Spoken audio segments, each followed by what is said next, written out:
Bom, vou fazer alguns registros históricos aqui.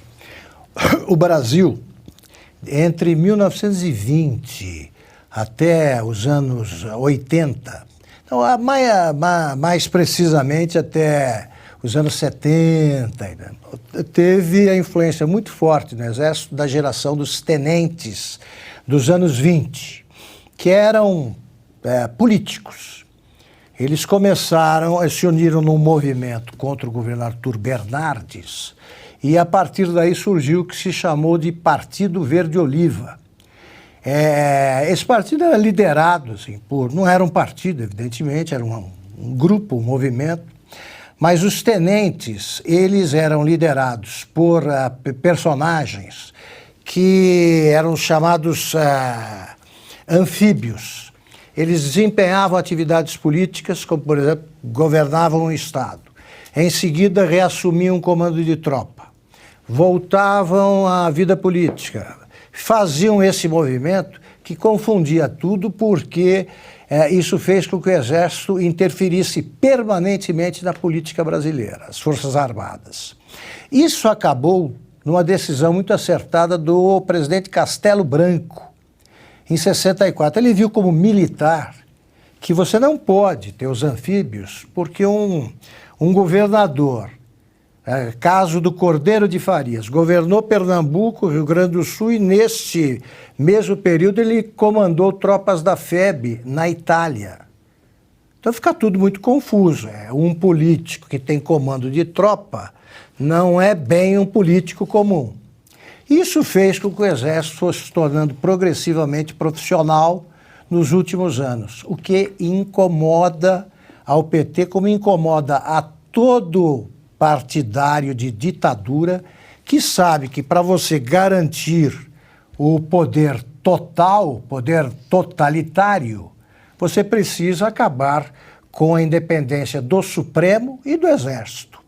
O Zé Dirceu, sempre com a franqueza imbecil, né, que o caracteriza, confessou numa entrevista, logo depois de encerrada a primeira fase da era petista, ele disse que o erro do PT foi um dos grandes erros do PT foi não ter promovido oficiais simpáticos ao partido, que existem. Se isso começar a acontecer, nós estaremos assistindo a um dos passos mais evidentes dados por um partido que pretende assumir o poder sem nenhum tipo de oposição. É o que aconteceu na Venezuela. O Chávez comprou a autooficialidade. Ele nomeava, dava um salário absurdamente alto para o general, que ele tinha nomeado, e entregava uma fatia do poder que garantiria riqueza aí pelo resto da vida. Então o Exército ficou sob controle, hoje sob controle do Maduro. Se é isso que o Lula pensa, é hora de os generais e os oficiais reagirem a essa tentativa de politização do Exército. Isso aí é um inferno. Como ficou provado, o fim dos anfíbios trouxe a pacificação dos quartéis. Eles estão chamando agora de intentona o que aconteceu no dia 8 de janeiro. Né? Intentona, esse pessoal precisa ir mais ao dicionário. Né? Intentona significa o quê? Uma série de levantes, sublevações em quartéis. Não houve nada disso dia 8. Não houve nenhum quartel sublevado e, sobretudo, não houve assassinatos de militares praticados por militares, como na intentona comunista de 1935, chefiada pelo Luiz Carlos Prestes.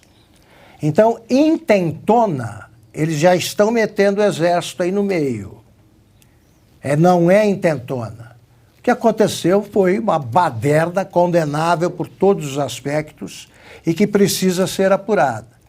Mas eles estão dizendo isso porque eles já estão querendo acusar de registrar um golpe que não houve e estão querendo dizer que oficiais bolsonaristas, que é a maior ofensa que eles podem assacar contra alguém, agiram e, portanto, oficiais lulistas precisam reagir.